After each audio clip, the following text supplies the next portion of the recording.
Hello, this is Pixel Freak, and we're continuing on with the Final Fantasy Dimensions walkthrough. So in this piece, this is actually a go back or a throwback piece where I actually forgot to go get Rama during the regular part of the story. So I'm going to number this wherever it actually falls logically within the walkthrough, though I'm recording it around piece 24. This is actually getting recorded just before, so this is somewhere in the middle of piece 24. I stopped, went back to where I needed to go, because you can actually walk backwards. I didn't go too much farther into the game. I was able to teleport back to the Highwind Tower, or whatever it was called, with the dragons and Barbara.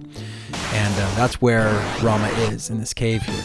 So I went back, I do pick him up here, I go through this cave. Unfortunately for the walkthrough, as far as being useful for strategy, I'm super uber at this point, because I've gone through a large chunk of the story and then doubled back, so my guys are significantly overpowered for this piece. You're going to see me just kind of walk through it. Should also be mentioned, I have left all of the battles in this particular piece because it's really short, and I just kind of cruised through them really quickly, so it's not that big of a deal that I left them in. As far as strength overall, Rama is actually a pretty decent Esper, though I'm not sure if this team has a very powerful summoner. I think it's the other team that I'm using where I have picked up, at this point I picked up Shiva, and I was using Shiva quite a bit. Maybe that was his team. I'm having a hard time remembering now.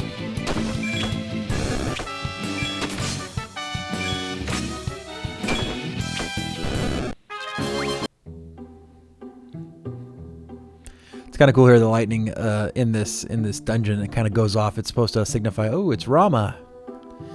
I noticed that they use a lot of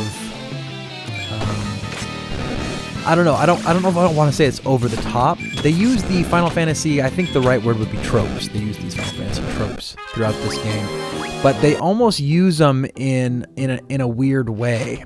It's very difficult to describe. Like the lightning going off in this dungeon, they're really assuming when you play this game that you've actually played a lot of other Final Fantasies. Specifically, they're assuming that you've played Final Fantasies on the Super Nintendo, because those ones, a lot of the items in this game and stylings of this game go back to those ones. For instance, if you look at Dusk and Sarah here, they're very much stylized in the old way that black mages and white mages look like, especially from Final Fantasy 1.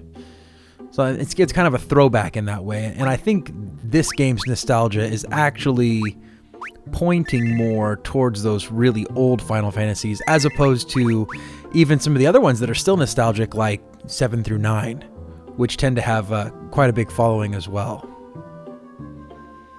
It seems to me that like 7 was the real breakthrough, right? That was the one that everybody always talks about, and there's a large following of people that say 7 was the best one ever. Personally, I think 7 was a great Final Fantasy, possibly the best one, but I really like 10. And not a lot of people agree with me there, but for me, because... Where should I start with this? 10 is actually, to me, was the best one, or could have been the best one, just because of the story. As far as the gameplay mechanics and the whole game, they were pretty good. Some of the best. Final Fantasy VII may have been the best there. But I think that the story, because it was so multifaceted and told a lot more than it actually told, you actually had to really be thinking about what was going on and what it was saying about society and following leaders, specifically religious leaders, and maybe even to a point political leaders. There was a lot being said there, kind of as metaphorical speak or allegorical speak. And I think that was very impressive after I beat the game and looked back and was like, holy crap, they were actually saying some really heavy stuff. And for that reason, I really got into it. And I actually dumped at one point in time like 110 or 120 hours and went through the whole game and picked up everything. That's one of the things that I can say I don't do on every Final Fantasy. I did it on 6 and 4, 7, and 10. The rest of them I haven't done that. I know there's quite a bit of stuff going on in 8 and 9 as well, and 12 as well, and I just didn't do it. 13 I couldn't get myself to do that one. 13 I beat the game and I was like, oh, it's done. It felt painful. I just finished it. And there are some people out there that would disagree with me and say that 13 was a great game. And to those, I tip my hat, because I can't seem to like 13 the way that some people can. To me, it just doesn't have the same allure to it. But yeah, I really like 10. But there's this group of people though that really they got on board around the PlayStation time frame, and it seems as though of that group of people, you can usually identify them because they'll either say their favorite is 7, which, you know, a lot of people, even if you got on board on PS2 or even the Super Nintendo, a lot of people like 7. That seems to be the majority. But they'll say 7 or 9. 8's hardly ever anybody's favorite, it seems. And then it seems like people that started in the early days, like back in the Nintendo, Super Nintendo day, a lot of times those people will say that their favorite was 6. Which I agree. I think up and through the Super Nintendo, 6 was the epitome of how good Final Fantasy gets. It was a great game. I think between 7, 8, and 9, I liked 7. And between, let's say, 10 through 14, I like 10. I like 12 a lot too. 12 was good too. So that's my rankings of Final Fantasies. The only ones I've ever disliked were 2 and 13. 13 I choked through and was able to finish, and I was like, oh, okay. 2 was it was too difficult to like. I got about 3/4 of the way through the game and I just couldn't take it. I played it on the PSP for quite a while. The direction and the story, it all just didn't make sense, and the whole character development with your jobs and stuff, it was just too hodgepodge. I see that they were trying to do something very radical, something very innovative, and trying to surprise people, but I think they kind of did that as well with 13. With 12 they did that as well and it worked out with 12. With 13 they did that again and it didn't work out, and with 2 I think the same thing happened. They tried to do something radical, it just didn't work out. And that's why I think you see 3, and 3 is more of a rollback, where it's like they did 1, and 1 was really popular, at least among nerds and video gamers at the time. And then they did 2, it was too far out there. They rolled it back to 3, kept the job system, and then it did really well. So hopefully same thing will happen, because after 2 came 3, and 3 was a good game. So hopefully after 13 they'll roll some of the changes back and we'll end up with a decent game. 12 was radical, but 12, I'm not sure exactly how they pulled 12 off, and 12 still felt okay. For me, the only problem with 12 was the storyline. Okay, so now that I'm BSing all the way through about Final Fantasy games, I love to do that. We're at Rama.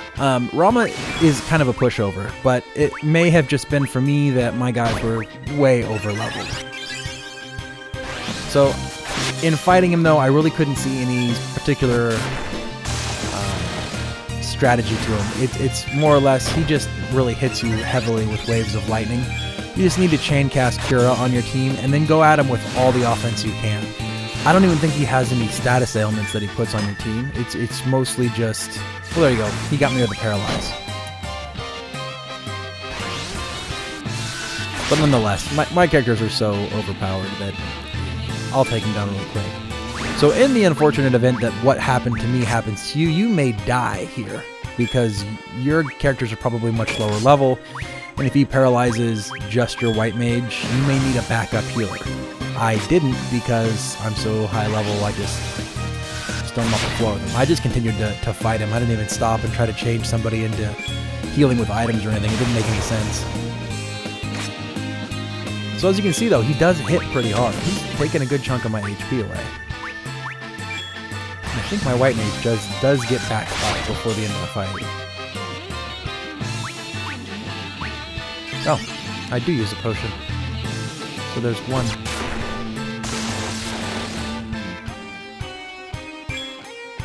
There we go. So in the event that your white mage goes out, I would switch to item healing, or what might actually be a good idea here is to have a white mage, and then as a secondary healer, do like a summoner black mage. So if your white mage gets paralyzed, revert over to your summoner, and then have your summoner cast Sylph, just for some heals. That should probably work.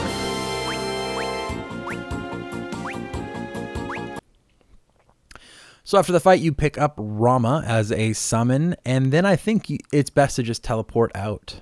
I think that's exactly what I do.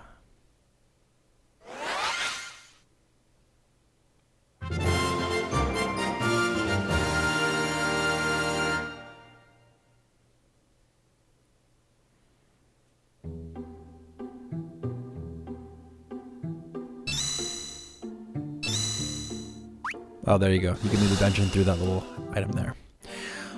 Alright, so that's it for this piece of the walkthrough. I'm going to return to the main piece of the storyline. Until next time, this has been Pixel Freak.